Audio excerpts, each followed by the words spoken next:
শুনলাম, ধন্যবাদ আপনাকে। ধন্যবাদ যারা এগিয়ে যায়, এগিয়ে চলে। তার মধ্যে আমি নিজে অতীতে এগিয়ে চলার একজন মানুষ এবং কল্যাণী মঞ্জুরি যে আন্দোলন করে সে আন্দোলনের একজন মানুষ, বাংলা ভাষার একজন মানুষ। তো আমি এইটুকুনি কথা বলবো যে মঞ্জুরি তো অনেকটাই এগিয়ে যাচ্ছে এবং যেতে হবে, কারণ আমাদের বেঁচে থাকার জন্য এটা করতে হবে।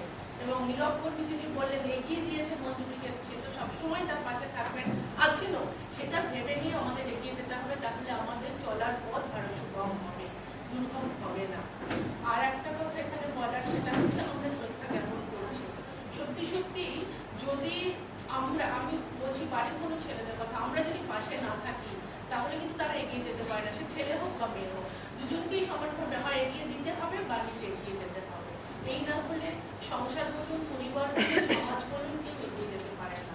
আর আমরা এই যে যতটুকু এগিয়েছি, সত্যি আমাদের নিজস্বতা না থাকলে আমরা বক্তব্য দিতে পারতাম না।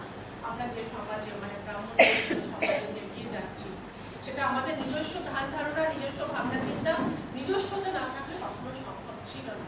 সেটা এখানে এসে আমার আরো মানে সেটা খুলে গেল, অনেকটা পরিধি ব্যাপক হয়ে গেল। সবাইকে ধন্যবাদ। একটা ছোট্ট কবিতা, রবীন্দ্রনাথ ঠাকুরের একটা কবিতা করব।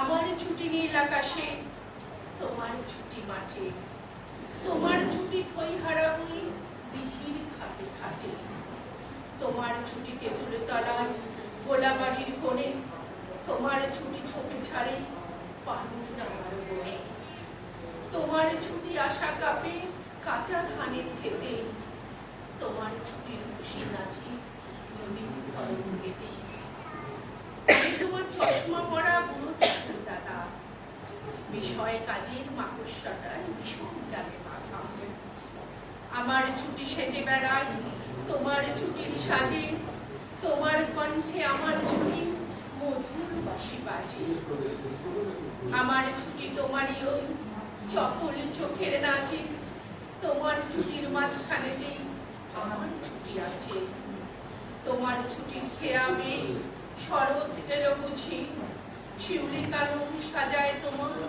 সুন্দর ছুটির সাজে, শিশির হাওয়া শিরশিরিয়ে কখনো রাতারাতি হিমালয়ের থেকে আসি তোমার ছুটির সাজে, আশ্বিনের এই আলোয় ফুল ফোটানো করে তোমার ছুটির রঙে রঙিন চাদর খালি পরে, আমার ঘরের ছুটির বন্যা তোমার লাফে ঝাপে, কাজকর্ম হিসাব কিতাব ঘর ধরিয়ে কাঁপে, কলাম জড়িয়ে ধরো ঝাঁপিয়ে পড়ো কোলে, সেই তো আমার অসীম ছুটি প্রাণের দুহাত তোলে, তোমার ছুটি কে যে জোগায় জানি নে তার দিক, আমার ছুটি জোগাও তুমি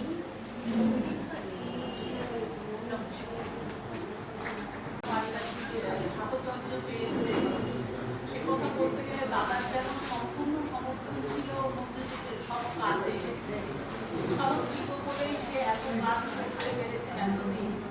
ঠিক কত ঠিক তার সন্তান এবং মঞ্জুরিকে আমি দেখেছি তার যত্ন নিতে। একটা মানুষ এত অসুস্থ দীর্ঘদিন ছিলেন, এতদিন কথা বাড়িতে থাকলে উনি এতদিন থাকতে পারতেন না, কারণ প্রতি বছরই প্রায় তাকে রুটিন করে হসপিটালাইজ করা হতো।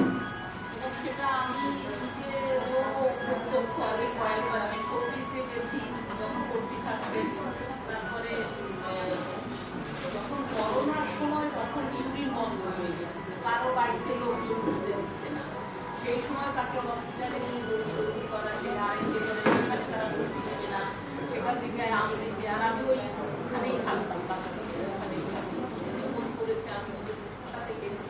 তো আমি বাবুকে দেখেছি, বৌমাকে দেখেছি, ওরা মানে থাকতো উপরতলায়, কিন্তু দে আর ভেরি মাছ কেয়ারিং, এবং ছেলে মেয়ে মানে বৌমা পাওয়া খুব সৌভাগ্যের। এবং মঞ্জুরিকে আমি দেখেছি মানুষটাকে শিশুর মতো যেমন মেখে মেখে খাওয়ায়, সে মেখে মেখে খাওয়াবে, এত যত্ন করেছে, এত কাজ করেও। এবং মঞ্জুরির যেটা হচ্ছে ওই পানি, আমরা আন্দোলনের কথা বলতে গিয়ে আমরা আন্দোলনে প্রায় পিছনের সারিতে পড়ি, এই বয়সে সে যেভাবে দৌড়ো, যখন যেখানে যাওয়া, এবং ওই মানুষটা বেরিয়ে যায় বাড়ি থেকে, কখনো কখনো বেরিয়ে যাচ্ছে, কাজ আটকে গেছে, তা সত্ত্বেও সে যতটুকু সময় বের করতে পেরেছে। এখান থেকে কলেজ স্ট্রিট যাওয়া আমরা আসতে ভয় পাই, এখান থেকে গিয়ে থেকে ফরেস্ট ভিজিটের স্টলে আসা প্রায় 10-15 মিনিটের রাস্তা, এবং সে ওই হাঁটু অপারেশনের পরেও কিন্তু সেইভাবে দৌড়েছে। এই যে যে স্পৃহা, এবং এটা কিন্তু পারিবারিক সমর্থন না থাকতে পারে আমাদের প্রত্যেকে, এবং আমাদের যেটা সবাই বলে নারী আন্দোলন করে, কিন্তু মানে গতানুগতিক যে নারী আন্দোলন আমরা কিন্তু তা নয়। আমাদের পিতৃপুরুষদের সমর্থন না থাকলে আমরা এই জায়গায় আসতে পারতাম না, এই মঞ্চ আমাদের তারা করে দিয়েছে। সেই জন্য আমাদের নারীবাদটা অ্যাবসলিউটলি গতানুগতিক যে নারীবাদের তত্ত্ব আছে তার থেকে আলাদা। এবং আমাদের পরিবারগুলোতে নুরানিকার মতো মানুষ ছিলেন, আমাদের বন্ধুদের মতো মানুষ ছিলেন বলে এরা এগিয়ে এসে সমাজের হাল করেছেন, এবং আমরা সেই পথ এখনো অনুসরণ করার চেষ্টা করছি এবং তাদের আশীর্বাদ নিয়ে এবং এইটা বলে সকলকে আমার শ্রদ্ধা জানিয়ে এবং দাদার প্রতি আমি একদিন শ্রদ্ধা এবং বন্ধুদের প্রতি